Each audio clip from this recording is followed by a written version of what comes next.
Gabe, what is your favorite game of all time? Without a shadow of a doubt, Titanfall 2. That is so bold, man. That is so bold. Nobody would have that at the top but you, and I love it.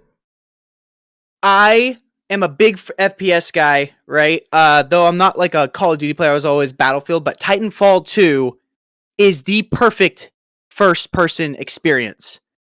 For one, it's freeform movement of the pilots. That's the regular boots on the ground guy that you as the character play as. I shouldn't say that because there's also the grunts, right? Which are just typical soldiers. The pilot experience and pilot movement in the game is so freeform in terms of their speed, agility, and parkour abilities, right? Which is not ultra parkour like Mirror's Edge. It's just like wall running and bouncing from wall to wall to get to higher elevations. The combat is incredibly fast-paced that releases my serotonin levels to all-time highs. It doesn't stop.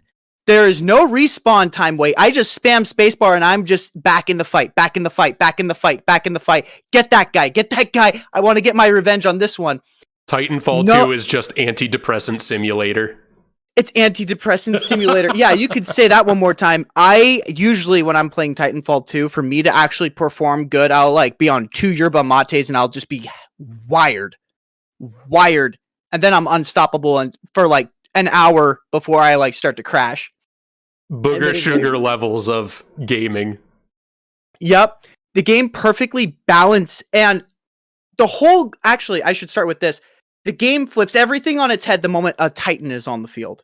So you go from this ultra fast pace pilot to when you inherit the Titan, everything slows down. You are now playing a mech warrior.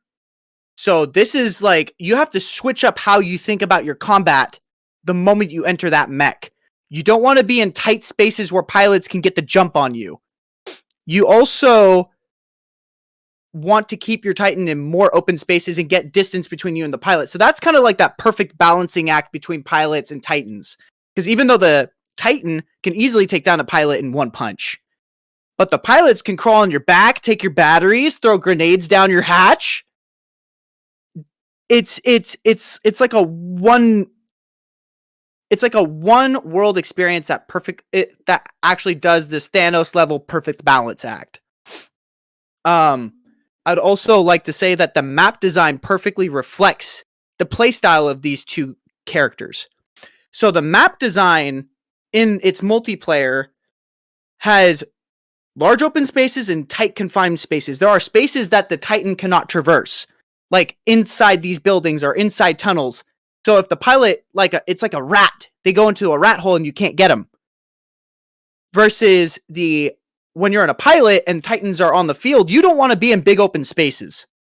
You don't want to be caught on the field with a Titan walking around, because then they will annihilate you almost every single time. The game also has special abilities for each of these, for each character type being pilots and Titans. So there's not one type of pilot. There are like, 5? Each wielding their own ability. My 2 top favorites is the speed, the one that goes ultra fast. I keep forgetting the name, sorry. I'm blanking on that right now. You're all good. And then there's also the teleportation pilot. So you can teleport, not throughout the map, but you go into a separate dimension on the same X, Y, and Z axis. And let's say you're in a hot situation, you're about to die, teleport out of that situation, go into another room where there's nobody in this dimension, and then it pops you back in like 3 seconds. So that could easily save your life if you're in a pinch. The Titans all have different play styles. So you can play as the BT character, which is my main Titan. So that's like average Titan with the machine gun and missile launchers. You can play as 2 types of stealth-based Titans. So like one is a ninja that wields like a giant sword and a shotgun. And the other one is also a sniper Titan. Sniper Titan? What? Like, yeah, so I haven't you played snipe this. other Titans. You need to play this game. That sounds You need awesome. to play this game. You're like sniping giant mechs? Yeah, in another mech. That's so badass. That's awesome. So it's like it's like, so that one's not good for taking out pilots, but when you're facing off against other Titan, that guy is great. I would say like my two mains are the one with the sword and the BT series, which actually speaking about BT, the game has a campaign. It is the most epic campaign experience I've ever had in a video game. Really? Ever. Like, ever? It's not the most narrative rich, but it is the most epic and tame form of epic that I've ever experienced in a game. Like, yes, you play as a pilot. I should start with this. You play as Cooper, and I forgot his ranking. So you play as this pilot named Cooper, your sergeant dies, and you start the game off as a grunt on the ground to get introduced to the gunplay. Then you go into being a pilot, but your mech is down, and you need to find batteries. So you traverse the map to like go find these batteries to get your mech warrior up to par, and then you experience what it's like to be the full experience of a pilot. And then you get into the Titan, and you start learning Titan combat.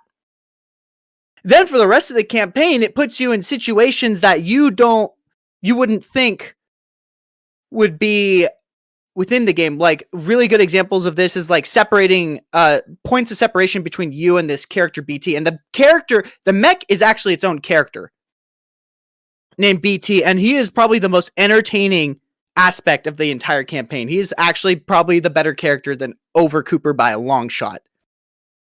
There are points of comedic relief. The game doesn't take itself too seriously, but it takes itself...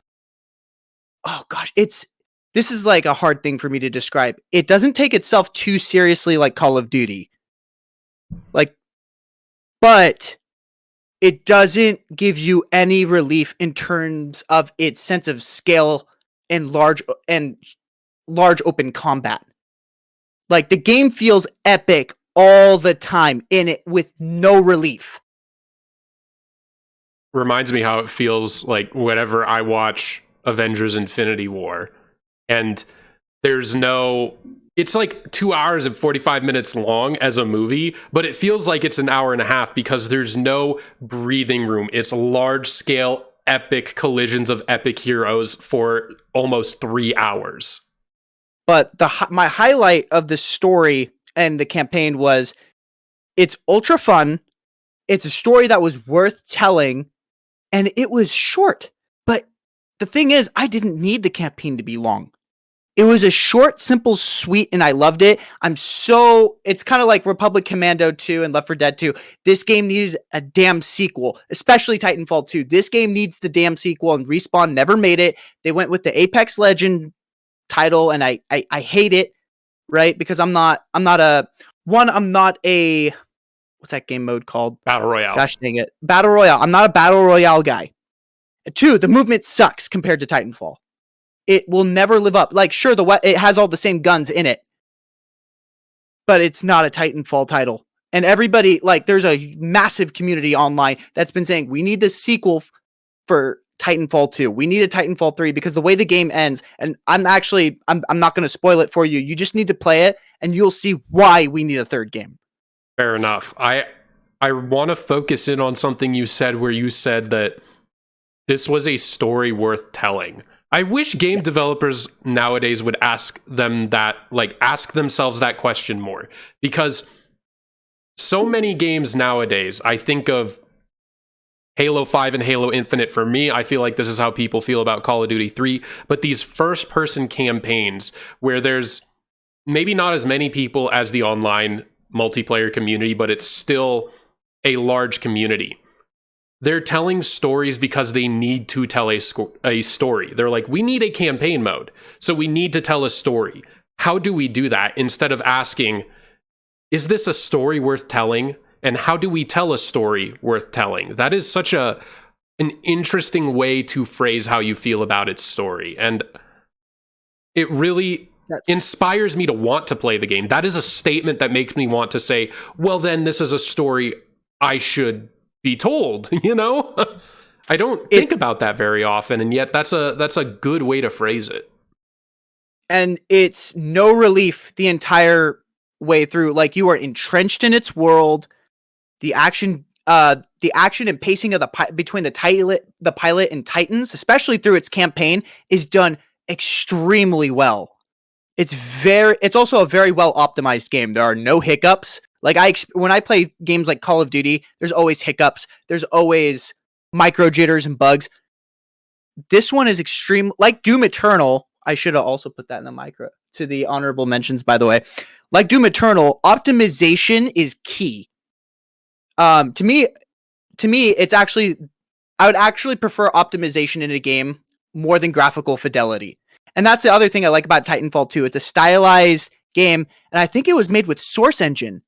Like, it's not trying to be Unreal. It's not trying to be the most photorealistic thing. It's all about its combat gameplay and how smooth it runs. I would also want to preface, and I really want to preface this aspect here too. It's a multiplayer first game, not a campaign game. And it does its campaign better than most campaigns on the market. Its multiplayer system, one aspect I really want to touch up on this is that it preserves authentic player progression. So in today's market, everything is loot boxes, seasons passes, pay to unlock. Titanfall 2 doesn't do that. You can lock every single thing in the game without having to pay a penny, just through playing the multiplayer. We've lost that. Yeah, no kidding, in modern man. Gaming. It's like that shouldn't be such a foreign thing to hear. No. The only thing that you'd have to pay for in Titanfall 2, if I remember upon release, it was skins. There were like skins that would cost money. It's like, okay, but they're not game altering aspects or game altering weapons and combos and all these other game assets that you see nowadays coming out in modern competitive multiplayers. Titanfall 2 is like that OG multiplayer experience that we had in the early 2000s, like with Modern Warfare 2. Everything in Modern Warfare 2's multiplayer could be unlocked just through playing the game. Call of Duty doesn't have that ideology now. Nowhere near it. Everything's about seasons passes, not pay to play, but it's pay to enjoy. Pay to make it easier. Pay again to enjoy. Yeah, pay again to enjoy. That's that. Oh, I like that. I'm gonna take that from you. Yeah, Titanfall 2 has this first-person experience that I've never seen out of other games, and Call of Duty at some points tried to replicate it. Probably because OG developers from the Modern Warfare series helped work on Titanfall 2. They were the OG guys. Because by that time, all those OG developers are actually moving on to different projects. The studio does not make the game. The developers do. And like Titanfall 2 was kind of a prize to that.